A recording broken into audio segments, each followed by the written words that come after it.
Hey, come see us on tour. We'll be in Duluth, Georgia, right outside of Atlanta, Jacksonville, Florida, Tempe, Arizona, and Burbank, California. Go to jimmydore.com for a link for those tickets. So Trump gave a speech. Did you see the speech he gave? No, you told me about it. He says he's disappointed that the Israel lobby isn't as powerful today. Well, I couldn't find the... Again, this is all new to me, how to use this StreamYard. And I wanted to get the video of him saying Israel needs to be expanded, which he said that. But here, let's just go to the video. Here's what he said. Let me find the video. Here it is. Territory who would believe this as Hamas wages a savage war in the south, Hezbollah menaces the north, and the Houthi terrorists attack at sea. In Europe, the streets of Paris, London, and Brussels are overrun by mobs of Hamas supporters changing their jihad slogans in the heart of the Western capital.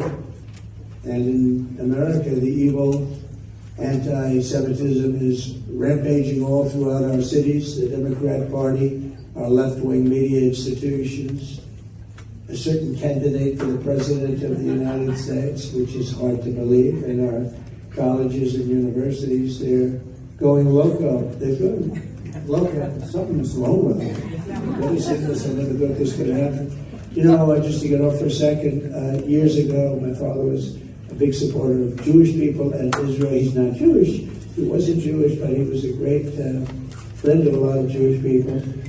And if you say, let's say 15 years ago, maybe not even that long, anything bad about Israel or Jewish people, you were finished as a politician, right? You were finished. You wouldn't do that, Congressman. You wouldn't do it anyway, but nobody would do it. The most powerful lobby in this country, by far, was Israel and Jewish people. Today, it's almost like, what happened?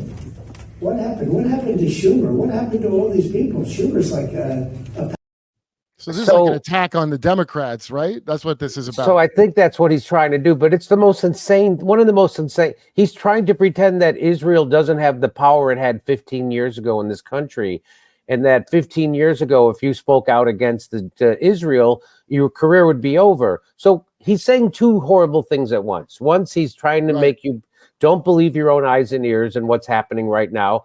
There's no arms embargo. There's actually a genocide being committed in Palestine, in Gaza, and that's only the American people are against it. That's not going to stop. Why? Yeah. Because AIPAC has a stranglehold on our government. That's why. So he's not going to say that there. I mean, look at the audience. Right. He ain't going to say that there.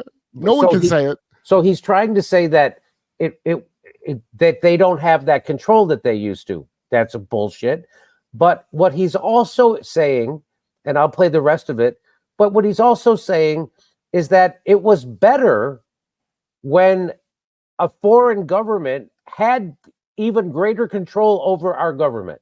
Like, that's a good thing. That's what he's saying. It's our best friend, Jimmy. Yeah. So he's saying two crazy things at once. He's talking to a bunch of Zionists in a room full of Zionists. Now, I don't think, I wouldn't say what he's saying, but so you can see the politics of it very easily. When he says, like, you'd be finished, he's talking about the Democrats or Kamala, like, mildly acting like, oh, we're going to have them do a ceasefire, right? Remember she said something like that? Like, oh, really, are you? So that's the jump on her because they don't like her. Right. And then they didn't like Biden. And as goes Michael Rappaport, so goes the nation. Yes. Michael Rappaport's like, I'll vote for Trump. I told you October 7th was the end of woke. So, but I would say they don't have as much power. And I'm going to tell you why, even though I would say it's too much, clearly, because of the Epstein blackmail, obviously. But I know about Israel now. I would have never known about this 20 years ago.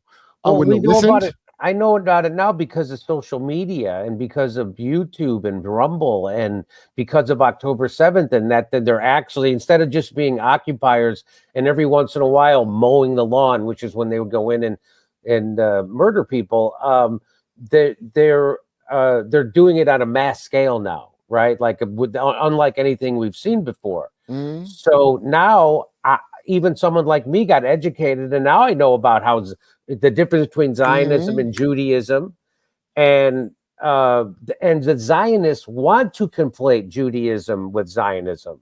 As do anti-Semites. That's anti-Semites do, yeah. That's the whole game, right? As do anti-Semites, right? They got the same agenda as a Nazi and a So I don't, Yeah. So that's the ironic part. So I don't conflate Judaism and Zionism, and I can detest Zionism and not have any ill feelings for Judaism or Jews in general, right? Yeah, it's right. Zionism, right? So all right, so let me hear the rest of what he says. Palestinian, right?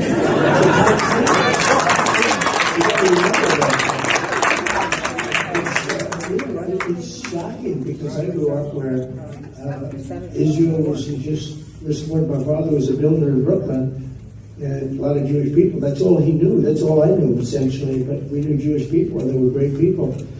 And we'd go to many events. I'd go with him, and it was great. The card calling, the card callers. We had a man, Harry Waxman. He was a brilliant card caller. Okay, so that's the it's weird that there's that audio recording of him saying that he figured out Benjamin Netanyahu doesn't want a deal, that he thought it was going to be the Palestinians who were the crazy ones, and it turns out it was Benjamin Netanyahu who didn't want a deal.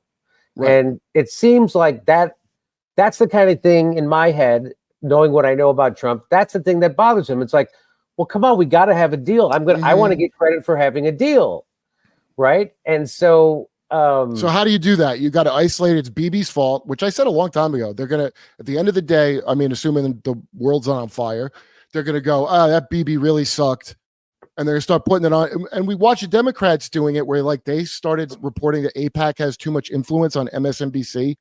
Remember? Yes, Ari Velshi was allowed. And I was like, oh, so now Netanyahu's making it hard for Biden, and they're getting mad because it's screwing up the election for that. Look, there is no one who is ever getting elected to this largely symbolic office of president who isn't going to suck up to Israel and AIPAC. I mean, do people expect that? That is never going to happen. So what happens, and also a bunch of Zionists know this. I know for a fact because they go, yeah, he says he's going to help Israel, but how?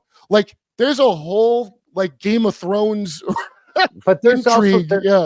There's also an audio record or video even of him saying, F Benjamin, F fuck Bibi, right? Yeah, that Trump said that. So now, what your theory is? They're all going to make it look like it. Well, I mean, it is Bibi and the Likud. And, they don't like him in Israel. Also, he's a piece of shit. He was about to go down. Yes, remember before this unexpected attack. Yes, this unexpected attack that they knew exactly about over a year. Tragic. It was tragic, and I always say that. But in a way, it was good for Bibi Netanyahu, wasn't it? Because he clings on to power and whatever. So yeah. Do you think stop killing now? They're going to have to get Netanyahu and Chabad out of there. So, do you think so this didn't happen when Trump was president? This genocide. Do you think it's because Trump would have been forced a deal? Like he's one of these deal guys, but or is that me just being crazy? Is that me just being naive? And okay, well, if Biden, because you can't just do that. You know, America is paying, and even though they have too much power, they don't have all the power, right? Because you're seeing people getting sick of this.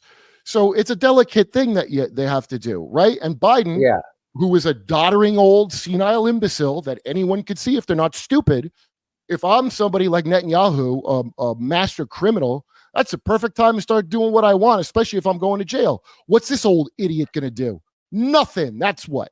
So that, Trump there and Biden there is two different things on everything. Not that Trump necessarily is going to make a good decision, but Trump's present, and you have to consider what he might do or say. Whereas with Biden, it's just, and Kamala's will be a puppet for whoever. Okay. I don't think of it in terms of countries no more. There's no such thing as that. It's just like that news. There's just like that thing. There's coalitions and alliances between the power elite that cut across all the countries. And whatever the real borders are, I don't know what they are. Somebody who gets paid more than me knows the actual borders. And I know the dumb ones we all see on the globe, which are like for chumps. I just... So I have this one theory, which I don't know how much I subscribe to it anymore, but was that Trump was being over the top in his rhetoric to create space. so he could come in and enforce the deal.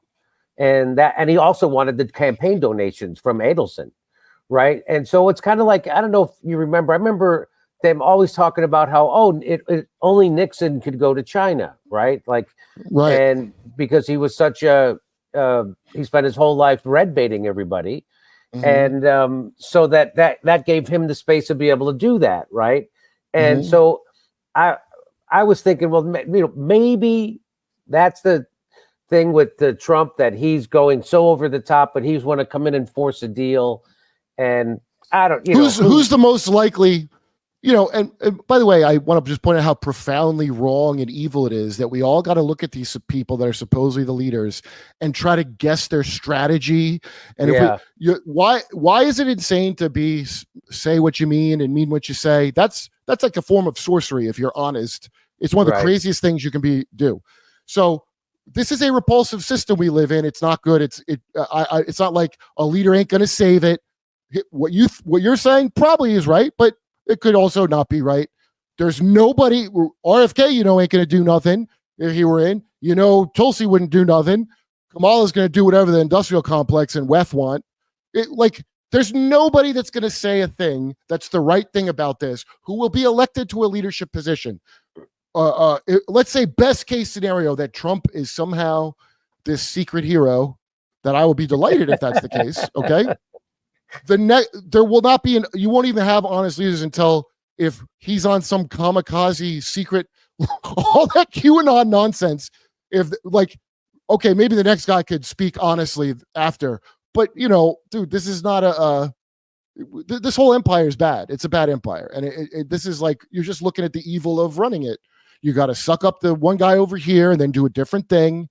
And so the soaring rhetoric, like you're saying, then it makes it hard to go in the media and say, but he's not doing the thing because he's over the top saying how great Israel is. Candace Owens, by the way, by contrast, talking about the Frankists, she's going to get anti-Semitic tags put on her, and she's not even talking about Jews. Why? Because she doesn't know how to really make it clear to some very neurotic people, I'm not talking about you, honey. It's okay. I know you're not the bad one. Which you have to do because people have been conditioned to think that they're going to be killed. Well, here's the irony of all this, I guess. So I don't know, or the twist. I was talking with Russell Dobler today in Keaton, and they were saying, so they're two Jews, and they were saying that Israel is going to collapse economically, that they already are, that their ports are empty, and that there's a brain drain happening where all the people are already leaving. Yeah, they're not going to stay. They were already going to leave before because they couldn't believe what he was doing with the court. And so they're saying that it's going to collapse and that Zionism is a failed project. And I'm like, boy, that seems to me that would be great because me, I'm not a supporter of Israel, and all the Jews, most of the Jews I know, don't feel like they need to have a state, an ethno state, so they can feel safe. They're not safe in it. What do you mean? What's the safety? What are they safe? All I see is problems. That's another point. Like now it's going to be the most unsafe place for them to be because of what's happened, right? And so I would always say all the Jews I know live in Florida and New York and everywhere in Hollywood. They all feel very safe. So this idea that you need to have that, and now what it's actually doing is creating a lack of safety for Jewish people around the world, Zionism. And they're not going to stand. They're not going to stand for that. Well, you think like, I know Jews my whole life very intimately, and like they don't even. My ex-girlfriend, I used to joke, it was like dating Greta Thunberg if she was just mad about the temperature of the room she's in currently. Yes. Like they're not going to stand for that. And so all these old narratives are collapsing, man. And the thing is, I don't just focus on Israel. I'm like, yo, look at America too, because we're the ones that allowed this to happen. And they're just doing the stuff we did to get our great name. There's big paintings of us chasing all the original people the hell off the land with Lady Liberty. Okay, it's actually Zionism. We were using Zionism ourselves. Well, I'm saying we. I didn't do nothing, but the founders. It's a great book because it's really good war propaganda, the entire Hebrew scriptures, and everybody around the world. King Charles he's related to King David and Muhammad somehow. In their lineage, that's what they claim. He goes all the way back to Muhammad. I don't think he really does, but that's like one of their PR, make the empire together. Well, I mean, so the good news is it sounds like the Zionist project is failing, and that they're not. The Soviets collapsed. The Soviet Union collapsed under its own weight. But it also seems like they have, like, Gaza is unlivable. They just flatten the whole place, and it's going to take, it would take you 20, 30 years to rebuild Gaza. And then you're still going to have problems because you're not going to end Hamas. The idea that they're going to end Hamas, and I don't believe they want to. How do you maintain the whole place is maintained by the fear of, oh, we're going to be killed unless this is a thing. So if you're going to be killed anyway, what do you give a shit? You're like, well, fuck this whole thing then if I'm not safe either way. And so that's what's happening. And so, yes. And so, but they also, they were saying today in the due dissonance that what's going to probably happen is those Palestinians are going to be, America is going to bribe other countries like, Egypt, Iran, Jordan to take them, and they're going to bribe, and they're going to get them out of there. And I'm like, wow, whew. But anyway, a Jew who lives in Iran, Jews that live in Iran are safer and happier than Jews who live in Israel.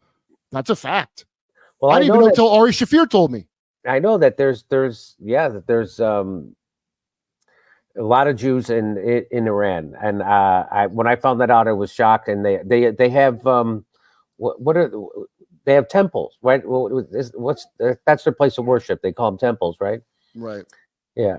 Okay. Persia is the cradle of religion. I don't know if you know that it has that title because so many religions come out of Persia. Most of them, actually. Almost really, yeah, most of them. Okay. So anyway, good news, bad news, I guess. Good news, bad news. I don't expect any. If these people tell the truth about anything, like it was shocking when Trump said we got the oil in Syria, we're taking the oil. It's shocking. It's not like the normal thing for them to be upfront honest. And by the way, if you're going to make a deal with this somehow, what do you think? You're going to openly condemn Zionism? No. No one can do that and be elected to shit. Well, I don't know what people want. Like, well, I mean, I guess you want the violence to stop. I agree with that. But your leaders aren't able to do that. Look at the position that we're in. Everything runs on blackmail and evil and blood. I was at a protest yesterday on Sunday here in Chicago for Palestine. And I was talking to some people who I said, well, who they were there at the protest too in support of Palestinians and Palestine. And I said, who are you going to vote for? And they say Jill Stein. I go, well, what do you say to people who say, yeah, it's a vote for Trump? I go, that's a vote for Trump. And like half of them would go, yeah, I'll probably vote for Kamala. I swear to God, they caved like that. Yeah, well, that's years of Russell called it at the live show, the years of conditioning to like accept that puppet and to even like think. I mean, like, what to even think that that's an alternative, somebody that like who clearly is a puppet of a bunch of, but they think that she has good people around her. They thought Biden had good people around him. That's what they think. Well, it's like Jen Psaki, fun margarita type gals. They don't know anything. Russell was saying he was talking to some Kamala supporters, and they didn't even know about her record as Attorney General in California. It's called mind control. We're all in. They didn't even know. They didn't even know that she hid evidence that would exonerate people. That she didn't. They didn't know that prison labor. Didn't know any of it. Yeah. Why would they? Why would they want to know anything beyond? I know this is who the the herd of cow I want. Cattle I want to be with. How does she go from the most unpopular vice president in history to now everybody going, yeah, thinks she's great? It's called mind control over the TV. They do Mockingbird still and all that stuff, and people mock. And I don't what we have been before and what we were before. And just like they said, Hillary Clinton. Remember they said Huffington Post 95% guaranteed she's going to win the. I think they're doing the same shit with Kamala. Well, they're lying. Look, all the polls. I don't know why you would trust a single one. I don't know why anyone acts like the polls. Back in 2016, we learned that they lie to you. They're trying to create artificial hype. They're trying to do it with Mpox now. Oh my God! like what it's like people buying views to start a YouTube channel. It's the same principle, cuts across everything. So the people that are still chained to the media where it like tells them what they think, I guess are going to be like that. It's not everybody. In fact, I don't think it's really most people. And the only reason I say that is because not enough people are doing well enough economically to make that happen. Russell's pointed this out. You don't have enough middle-class people to shut their mind off and not want to know. Too many people are getting fucked over for you to pull this off. Now the people that are going to blindly go to Kamala, they're shrinking. So the Democrats fuck themselves with that. So they're going to have to steal it, start a war, or kill Trump. I don't see any other option for them because she's not winning and there's no way she's going to win. I think they're going to steal it. Hey, come see us on tour. We'll be in Duluth, Georgia, right outside of Atlanta, Jacksonville, Florida, Tempe, Arizona, and Burbank, California. Go to jimmydore.com for a link for those tickets.